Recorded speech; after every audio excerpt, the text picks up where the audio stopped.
Hello everyone, my name is Melissa, and I'm 28 years old. People often ask why I'm still single, and I've realized that maybe it's time to share the story of how I got here. It wasn't always like this. A few years ago, I was married to a man I thought was everything I had ever wanted. His name was Henry, and I truly believed I had found my soulmate. But as life so often teaches us, things don't always turn out the way we expect. My perfect marriage slowly crumbled when I uncovered a truth that shattered everything I had thought I knew about love and trust.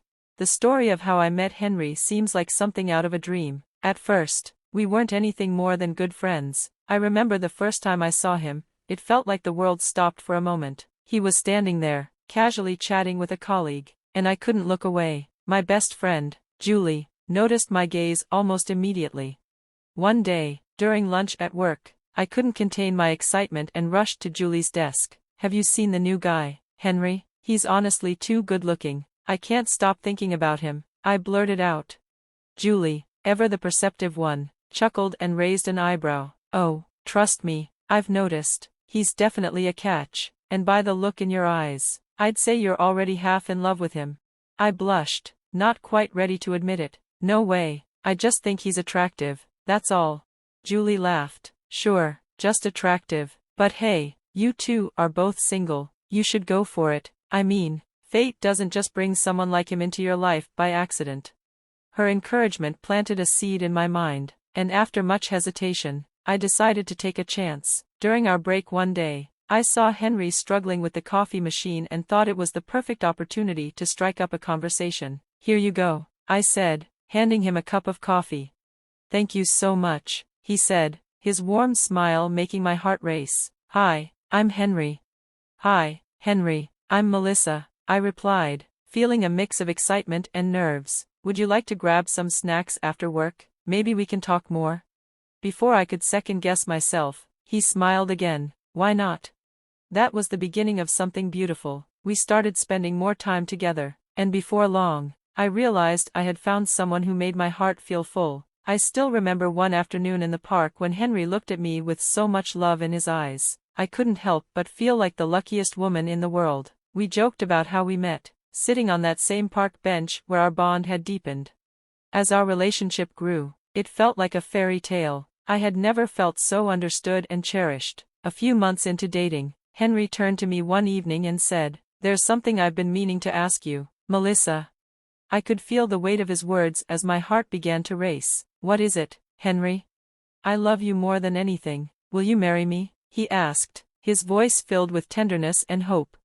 The moment he asked, my entire world lit up. I had never imagined someone could love me so completely. I said yes before I even had a chance to think about it, overwhelmed by the sheer joy of it all. "Yes, Henry, yes," I exclaimed, feeling like the luckiest woman alive. We held each other close, sealing our love with a kiss that promised forever. I couldn't wait to share the news with Julie. "You won't believe it," Henry proposed, and I said yes. I called her immediately. "What? Oh my gosh, that's incredible, but wait, Melissa, don't you think it's a little fast? You've only been dating for a few months," she cautioned, a note of concern in her voice. I tried to explain, my voice bubbling with excitement. "I know it's fast, but it just feels right. We're so connected, and I can see a future with him. We've talked about everything, our dreams, our values, our goals. He's the one." Julie's skepticism lingered, but she couldn't deny the happiness in my voice. "Well, if you're sure, then I'm happy for you. Just take things slow, okay? Marriage is a big deal." "I'm sure, Julie, this feels like the real deal," I reassured her. "I can't wait for the future we'll build together." Our wedding day arrived in a blur of joy and excitement. It was everything I had ever dreamed of, Henry by my side, our loved ones surrounding us. As we exchanged vows, I truly believed that nothing could ever break the bond we shared. I had never been more sure of anything in my life. The first year of marriage was nothing short of magical. We were in the honeymoon phase, living in a bubble of bliss and joy. We stayed up late, talking about our hopes and dreams for the future, building our life together. Every day felt like a new adventure. But as the months went by, things started to shift. The sparkle of the honeymoon phase faded, and we began to notice each other's flaws. Small annoyances grew into bigger issues, and slowly, the distance between us started to widen. One evening, after a petty argument that had escalated over something trivial, I could feel the tension thick in the air. The house felt colder, and I knew we needed to talk about it before it got worse. "Henry, we need to talk," I said, my voice tight with frustration. He looked away, his posture closed off. "What is it, Melissa? You've been so distant lately," I said, struggling to keep my voice steady. "You've been coming home late, canceling our plans, and spending all your time on your phone. What's going on?" Henry sighed, clearly irritated. "It's just work, Melissa, you know how it is." "I get it, but it feels like you're pulling away from me," I said, feeling hurt. "Are we okay?" He avoided my gaze. "Of course, we're okay. I'm just stressed out, and I didn't want to burden you with it.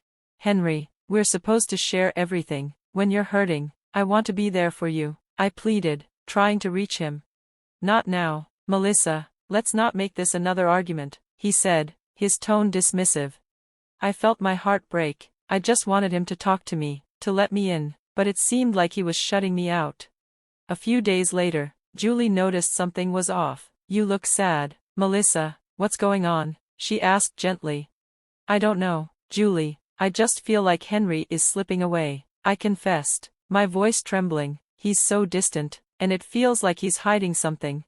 "Maybe he's going through something difficult," Julie suggested, trying to offer comfort. "People need space sometimes." "I've thought about that, but it doesn't feel right. We used to share everything, now it feels like he's closing me out," I said, the uncertainty gnawing at me. Julie paused, giving me a concerned look. "Maybe you should talk to him again, let him know you're there for him." "I will, I just miss the way things used to be," I admitted, longing for the closeness we once shared.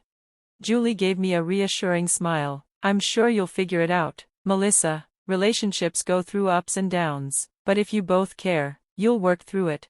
Despite her encouraging words, I couldn't shake the feeling that something wasn't right, and soon, I would discover the truth, one that would change everything. "I'm leaving him," I resolved, my voice trembling but steady. The weight of the decision settled in, even as a surge of uncertainty gripped me. "Yes, he doesn't deserve you," Julie agreed, her tone a mixture of concern and confidence. "But before you make any final moves, maybe you should confront him. Let him know you're aware of what he's been doing. It might teach him a lesson." "You're right, Julie," I said, my resolve hardening, a flicker of something akin to strength pushing through the heartache. "I can't let him get away with this, not after everything." We spent the next few minutes strategizing, planning how I would face Henry. And as I left the cafe, I felt a renewed sense of purpose. When I arrived home, the familiar scene was unsettling. Henry was as he always was, sitting on the couch, his face illuminated by the glow of his phone screen, oblivious to the turmoil brewing just beneath the surface. I took a deep breath and walked up to him, standing tall. "Henry, we need to talk," I said, my voice calm but unwavering. "You've been distant, and your behavior is only getting worse. I can't ignore it any longer." He looked up, surprise flickering in his eyes, but he didn't seem startled enough to be guilty. "Melissa, there's something I need to tell you," Henry muttered, finally putting the phone down, though his gaze never quite met mine. "What is it, Henry?" I demanded, trying to brace myself for the worst. "I can't keep this from you anymore," he said, his voice barely above a whisper. "I've been having an affair." I had prepared myself for this moment, or so I thought. But hearing the words out loud, feeling the weight of them crash down on me, was different. My heart twisted as tears began to well in my eyes, but I refused to let them fall. "Are you serious? After everything we've been through, you thought this was the answer?" I asked, my voice breaking despite my attempt to keep it steady. "I don't know, Melissa. I started losing interest," Henry said, his voice void of emotion. "There's someone else now." I don't know what else to say. The coldness in his tone was a slap in the face. My entire world felt like it was crumbling in that moment. "Who is she?" I managed to choke out. "How long has this been going on?" "Her name is Angela." "It's been a few months now," he said, his words striking like daggers, confirming my worst suspicions. My world felt like it was collapsing. Everything I had believed in, everything I had invested in, was now a lie. How could you do this to me? I cried out, my voice thick with hurt. Without a word, Henry turned and walked away, clearly not wanting to face the consequences of his actions. He was likely hoping I would give up, that I would ask for a divorce, and he could run off to his mistress. After a few hours of lying on my bed, trying to make sense of everything, Henry came back. Melissa, there's something else, he said, his voice unsteady as he entered the room. I didn't even look at him. What now? I asked, barely able to hide the exhaustion in my tone. I brought Angela here, he revealed, the final blow. I couldn't process it. You did what? I whispered, my head spinning as the absurdity of the situation sank in. Henry had actually brought her here, into our home. This is Angela. She's the one I've been seeing, he said, his voice almost apologetic, but it held no sincerity. In that moment, I did something I hadn't expected. I laughed. A bitter, incredulous laugh that filled the room with an eerie tension. Henry and Angela stared at me, confused, their faces a mix of shock and disbelief. Melissa, what is going on? Why are you laughing? Henry asked, his frustration building. This is just so absurd, Henry, I said, wiping away a stray tear as I composed myself. No, it's not funny. It's heartbreaking, but sometimes, when you're faced with something so surreal, all you can do is laugh. Angela, visibly irritated, chimed in. What are you talking about? I'm talking about the fact that my husband, the man I loved, chose my best friend's little sister as his mistress. It's like something out of a twisted comedy, I said, the words coming out like venom, even though the laughter had died down. Henry, looking guilty for the first time, tried to explain himself. I never meant to hurt you, Melissa. I didn't want things to end like this. I know, Henry, and I know you never really felt anything for me, but you've made your decision. Now, I get to make mine, I replied, my voice firm, though I felt an overwhelming tide of sorrow trying to rise. There was a long pause, and Henry looked at me with an unreadable expression. Angela, teary-eyed, looked lost, like she didn't know where she fit into any of this. I felt no anger toward her. She was simply a young girl who had been swept up in something she didn't fully understand. But Henry, he was a different story. His choices were deliberate.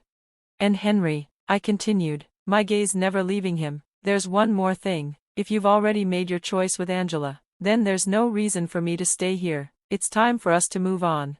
Henry's face tightened, his frustration evident, but I could see the realization hit him that he had already lost everything. This wasn't how I planned it, he muttered, almost to himself, before he left the room in silence.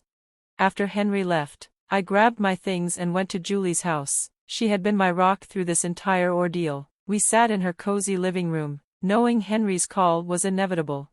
And it came. My phone rang, and I glanced at the screen before answering. Hello? Melissa, I'm sorry, I made a huge mistake. I never meant to hurt you like this. I just got swept up in something with Angela, Henry said, his voice full of desperation. Julie snatched the phone from me, her anger palpable. Henry, shut up, you're shameless, just leave her alone. Please, can I talk to Melissa? Henry pleaded. I took the phone back, my stomach turning as I pressed it to my ear. What is it, Henry? I'm sorry for everything. I realized how much I need you, he said, his voice trembling. Don't make me laugh, Henry, I replied, my voice cold. You're only sorry now because you've lost everything. It's too late.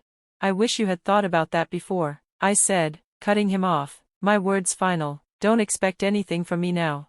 I hung up, the finality of it all sinking in. Julie looked at me with a mixture of pride and sympathy. It took time to process everything, weeks, even months. Letting go of someone you once loved so deeply was never easy, but with Julie by my side, offering her unwavering support, I began to rebuild my life.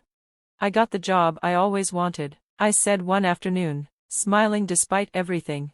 Of course you did, Julie replied, her voice full of admiration. You're stronger than you know. I'm so proud of you. I beamed, feeling a sense of accomplishment that I hadn't thought possible. I don't need someone who betrays my trust. I'm better off without Henry.